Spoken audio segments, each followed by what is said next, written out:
Congresista del Castillo, por favor.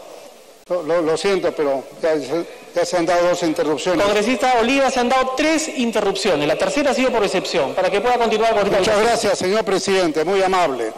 Estas son precisamente las cosas que hay que acabar, señor presidente, y que están destrozando la política seria en el Perú. Los dimes y diretes, si son algo o podencos, si es así o es asá. Así no llegamos a ninguna parte. Si es que cuando alguien viene y dice vamos a recuperar el prestigio de la política, tiene toda la razón, porque son este tipo de actitudes, comportamientos, agravios, insultos cruzados, que no llevan a nada y que están destrozando el Perú. Y aquí tenemos que tomar una decisión para corregir estas cosas, señor presidente. Es el momento de invocar la serenidad democrática del país. Se puede discrepar, se puede disentir, se puede aclarar una persona de la forma más seria y enérgica, pero no se debe insultar, no se debe faltar el respeto, no se debe mentir. Entonces, señor presidente, si estamos por una ruta del diálogo, que el Partido Aprista Peruano lo puso en un comunicado el día 14, y dijimos diálogo, y espero que el diálogo que empezó el lunes continúe, porque esta es la demostración de cómo hablando se entiende la gente y se pueden establecer bases, y esto permitió que ayer pudiéramos sacar adelante la primera reforma constitucional. Entonces, volver a recuperar la confianza de la población en la política pasa por explicar algunas cosas muy simples. ¿Qué cosa es la política? Es el arte de servir a los demás. La vocación de entrega hacia la población. Pero aquí se confunde, señor presidente, una serie de conceptos. El otro día el periodista Agustín Figueroa lo definió clarísimamente. Hay que distinguir los políticos de los politiqueros y los politicastros. Y hay de todo en la viña del Señor. Por eso es importante esclarecer eso. ¿Qué cosa es la politiquería a diferencia de la política, que es el arte de servir a los demás? Es aquel que se vale del engaño, de la mentira, de la demagogia, con fines ruines y mezquinos. Y el politicastro, peor todavía, es aquel que actúa de una manera inhábil, de una manera brutal en su comportamiento, agresivo, violento, malintencionado y que tiene fines ruines y mezquinos. Entonces, al pueblo hay que hacerle docencia para que sepa distinguir y no meta en la misma bolsa a todo el mundo, y en todos los partidos puede haber de un tipo y de otro. Eso no es patrimonio de alguien solo. Entonces, si nosotros, señor presidente, podemos estar claros en estos conceptos, yo diría lo siguiente. Gracias a estos mecanismos de diálogo, ayer pudimos hacer una buena jornada que todo el mundo aplaudió. Si alguien no votó, es su decisión, en su libertad. Pero hay una cuestión que a mí me ha preocupado el discurso, 2 puntos del discurso del señor primer ministro, cuando vino a decir: no aceptaremos si no hay 4 reformas. Así lo dijo textual. Yo diría, ¿qué significa eso? ¿Cuál es el alcance de ese concepto de decir no aceptaremos si no hay 4 reformas? Quiere decir que si aprobamos 3, ¿qué cosa va a hacer? No puede cerrarlo. Porque desde que advertimos los demócratas de Perú que hemos luchado contra toda dictadura en todos los tiempos, señor presidente de la República, señor primer ministro, ni 1 milímetro fuera de la Constitución, ni un paso fuera de la Constitución, porque eso significaría la inmediata reacción de todos los partidos democráticos contra una actitud de ese tipo. Si es que no quiero ni pensar que eso vaya a suceder. Aquí, cuando se dice una cuestión de confianza, yo diría la va a recibir, seguramente, porque ¿quién puede estar en contra de la confianza de principios como la integridad o lucha contra la corrupción, o de acción en general para la gobernabilidad del país? Que esos son los 2 principios en los cuales se ha basado según el Decreto Supremo de Convocatoria. Contra eso nadie está. Pero sí necesitamos algunos puntos a esclarecer. ¿Qué significa si no tenemos los 4 temas o en el sentido que ellos quisieran? Ya, por ejemplo, el mismo hecho de que hubieran mandado 2 proyectos del artículo 90 contradictorios, ya sería una negación de una parte de lo que ellos dijeron. Pero se han negado ellos mismos, me refiero al Ejecutivo. Si es que errores lo pueden cometer y el deber del Congreso es corregir si algo viene erróneo, ¿por qué no? Esa es la capacidad y el deber soberano del Congreso de la República de hacer las normas.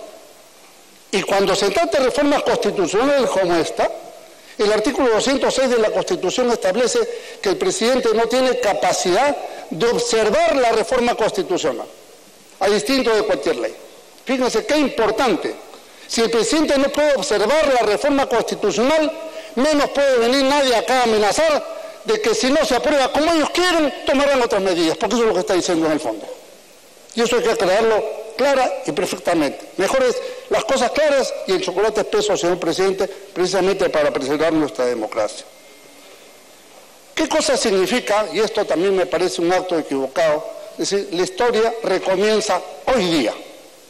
Eso lo he escuchado en muchos dictadores, señor presidente, que creen que la historia del Perú empieza cuando ellos entran al gobierno, o cuando entran a una alcaldía, a una gobernación, lo que fuera. Ese es uno de los más graves errores que hay en la política. Tener la soberbia de suponer que con ellos empieza la historia, se reescribe las cosas. No, señor. Yo creo que insistimos desde el Partido Aprista Peruano en la necesidad, que de paso permítanme esta digresión, presidente. Hoy día se cumplen 88 años de fundación del Partido Aprista Peruano, ¿no? Y para nosotros es una fecha muy importante de aprecio y de recuerdo y de salud a toda nuestra militancia.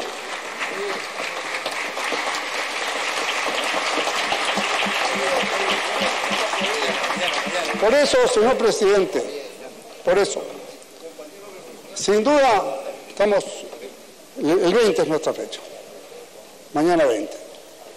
Fue en la noche del 19 para el 20, ahí frente al Teatro Segura, donde quedó una vieja carpintería donde se fundó el APRA. Y por eso, con esa experiencia, señor presidente, de tantos años en la política, que no son nuestros propios años, sino los que le damos a nuestros mayores, es que nos permitimos insistir en la necesidad de tender puentes de diálogo, de bajar los decibeles y la actitud, y permítanme una crítica directa a la bancada mayoritaria.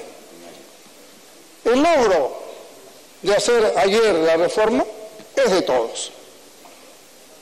Pero vimos a una sola bancada dando una conferencia de prensa, cuando pudieron tener la generosidad de invitar a los miembros de la Comisión de Constitución que hicieron el trabajo, a todos, para compartir la exposición. Pero ¿qué cosa querían demostrar? Querían demostrar que ustedes eran los únicos que hicieron el trabajo, pues les jugó como un boomerang el tema, porque al revés lo que estaban demostrando es que estaban dando pasos atrás ante una presión del Ejecutivo. No repitan el error, el consejo de un conejo, pero francamente creo que es un tema que debían ustedes revisar ese tipo de comportamientos. Termino, señor presidente, en que ni la historia recomienza hoy día, ni estamos sujetos al mandato imperativo de que tenemos que aprobar tal cual lo que nos mandan, porque, por ejemplo, el proyecto de reforma constitucional del tema del financiamiento de partidos, y la gente lo tiene que saber, es una copia de la ley que ya existe, que lo quieren elevar a nivel constitucional. ¿Dónde está la novedad? Tiempo adicional.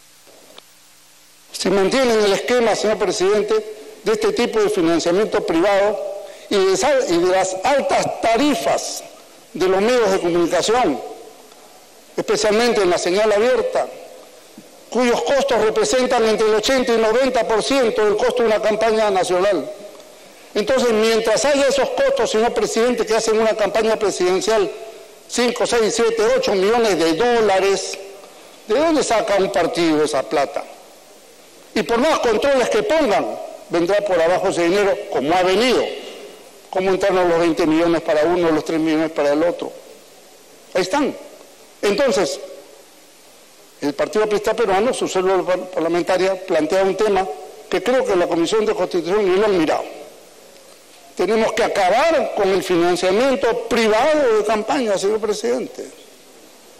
Vamos al financiamiento público en los espacios televisivos que el Estado cubre. Para que pueda concluir, por favor. De forma tal, señor presidente, que fuera de esos espacios que el Estado cubre, no hay otra propaganda electoral a través de ese tipo de señales. Y así mataremos el 80% del costo de una campaña, señor presidente, y acabaremos de verdad con la corrupción. Esta propuesta legislativa para elevar la ley a reforma constitucional, eso es un engaño, muchachos. Eso no cambia nada. Con eso seguirá la corrupción y más bien la legaliza el señor presidente, porque no necesita estar en el marco constitucional una norma de desarrollo como es una norma de financiamiento. Para que concluya. Por lo demás, sin duda, ya nuestro vocero señaló el sentido de nuestro voto y nuestra posición fue bien clara. Apoyamos las reformas constitucionales, apoyamos el tema del Consejo de la Magistratura aprobado ayer, ahí están nuestros votos, apoyamos la bicameralidad, apoyamos el tema de la no reelección, apoyamos la misma reforma del financiamiento, pero de verdad, no de mentira, como está planteado, y por supuesto estamos de acuerdo con el referéndum en el mes de diciembre. Muchas gracias, señor presidente.